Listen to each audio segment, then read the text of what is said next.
Alors, maintenant, nous continuons Mahabharata. Nous pouvons évaluer tous les événements et actions sur la base d'une échelle spéciale. Dans la Bhagavad Gita, cela s'appelle les modes de la nature matérielle. Il y a 3 modes: la bonté, la passion et l'ignorance. À l'époque védique, le mode de bonté était la norme. Par conséquent, les gens étaient très patients, vertueux. S'ils faisaient quelque chose, c'était très fiable et très simple. De nos jours, nous voyons que le mode de la passion est la norme. Les gens apprécient moins la durabilité et la fiabilité que la vitesse et l'échelle. Par conséquent, certaines choses simples deviennent complètement incompréhensibles. Par exemple, vous et moi avons lu qu'il y a 5000 ans, les gens étaient très sérieux au sujet de la conception d'un enfant. Lorsque le roi Vichitravirya ne pouvait pas concevoir de fils, son frère illégitime nommé Vyasadeva a été invité, car ce frère était une personne sainte. Il était principalement engagé dans l'ascétisme spirituel, effectuait des austérités, priait et enseignait aux disciples. Il avait beaucoup d'élèves. Mais il y avait une règle selon laquelle Vyasadeva ne pouvait pas refuser la demande de sa mère. Il devait venir au palais et concevoir un fils avec la femme de son frère. Vyasadeva a fait cela. Cependant, il est venu sous une forme terrible. D'une part, il est dit que Vyasadeva venait de l'Himalaya, où il vivait dans la forêt et ne souciait pas du tout de son apparence. Mais il est également vrai que Vyasadeva a utilisé ses pouvoirs mystiques pour faire une terrible impression. Pourquoi a-t-il fait ça? C'était le plan du Seigneur. Les personnes saintes essaient de ne plaire qu'à Dieu. Elles n'exécutent que des plans divins et non les plans des gens ordinaires. Et conséquence, Ambika a dû donner naissance à un fils aveugle, car pendant la conception, elle s'est couverte les yeux avec ses mains.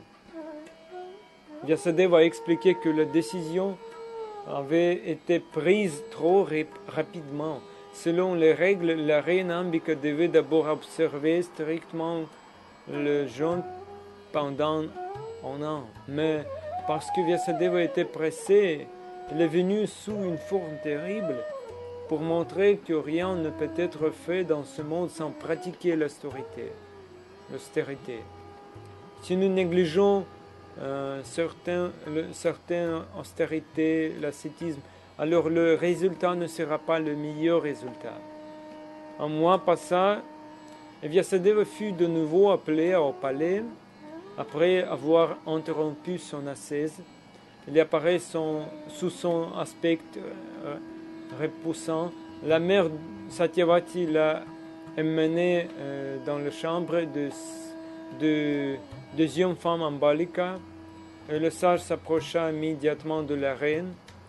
Ambalika était déjà consciente qu'une horreur incarnée viendrait à elle. L'ascète avait l'air extrêmement sombre et dégoûtant. Il avait une odeur désagréable. La reine pâlit de peur, mais elle résista toujours et ne ferma pas les yeux au moment de la conception. Ambalika était un petit plus ascétique qu'Ambika. Mais près que Vyasadeva ait conçu l'enfant, il dit à la reine effrayée: « Puisque tu es devenu pâle quand tu m'as vu, ton fils aussi sera pâle.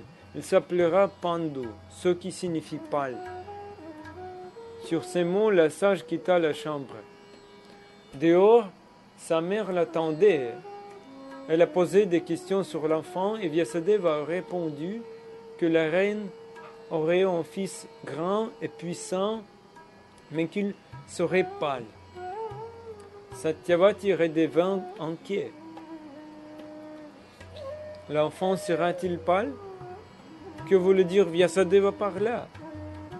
Encore une fois, il est insatisfait de quelque chose. Oh là là! En tout ça, même si cet enfant et tout ira bien, la sécurité du royaume restera fragile s'il n'y a qu'un seul prince digne dedans. Vyasadeva a dû réessayer. Elle lui a demandé de remonter au lit avec la première reine Ambika. Cette fois, la reine, sachant à quoi s'attendre, ne fermera pas les yeux.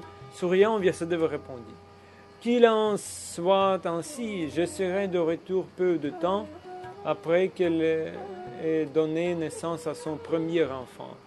Le temps a passé et Ambika a donné naissance à un fils aveugle qui s'appelait Dhritarashtra. Ambalika a donné naissance à un fils à la peau pâle. Des signes de bon augure ont pu être trouvés sur son corps. De plus, son corps rayonnait d'éclat. Il s'appelait Pandu, le nom que lui avait donné Vyasadeva. Peu de temps après, le sage retourna au palais pour entrer une seconde fois dans la chambre d'Ambika. La reine trembla à l'idée qu'elle devrait à nouveau affronter les redoutables sages Rishi. En sanskrit, le sage, c'est Rishi. Alors elle convoqua sa fidèle servante et lui dit de prendre place sur le canapé. Ambika a orné la servante de ses bijoux, l'a vêtue de ses plus beaux vêtements et l'a laissée dans la chambre en attendant l'arrivée du sage. Tromper une personne sainte n'est pas une tâche facile. Par conséquent, Vyasadeva savait tout. Cependant, il ne le montra pas et entra dans la chambre comme la première fois. La servante se leva respectueusement de son siège et s'inclina à ses pieds, puis elle le fit asseoir confortablement sur l'estrade, lui lava les pieds avec amour et lui offrit de nombreux plats délicieux. Vyasadeva était content, puis s'allongea avec la fille sur le canapé et avant de partir, il dit: « Oh, sage, tu ne seras plus un serviteur. Le fils qui naîtra de notre union sera sage et chanceux. Il n'aura pas d'égal en raison sur terre. » Puis ils sortirent. Sa mère Satyavati l'attendait à nouveau devant la porte de la chambre. Vyasadeva lui a dit: « La reine m'a trompé et a envoyé une servante à sa place. Cette fille simple m'a reçu très respectueusement. Elle aura donc un enfant merveilleux. Oh mère, maintenant il est temps pour moi de partir. Je veux continuer mon ascèse. Si tu as besoin de moi, souviens-toi de moi et je viendrai. Mais je n'engendrerai plus d'enfants. » Avec ces mots, Vyasadeva disparut, laissant Bhishma et Satyavati réfléchir à ce qu'ils avaient entendu. La servante Ambika a donné naissance à un fils nommé Vidura. Par la suite, il est devenu le conseiller en chef du tribunal de Kuru. C'est une histoire très instructive. Elle dit que si nous voulons obtenir un résultat élevé, nous devons être prêts pour les austérités. L'ascétisme principal et le plus difficile est de ne pas exiger le respect de soi et de montrer du respect à des individus plus avertis et plus sages. En règle générale, moins une personne s'identifie à sa position, à ses connaissances, à son expérience, plus il est facile pour cette personne de faire preuve de respect envers ses supérieurs. Cela signifie qu'une telle personne recevra plus d'opportunités dans sa vie. Au contraire, si nous sommes fiers de nos autres origines, de notre érudition, de notre richesse, de notre beauté, tôt ou tard nous souffrirons. Tout cela ne nous aidera pas.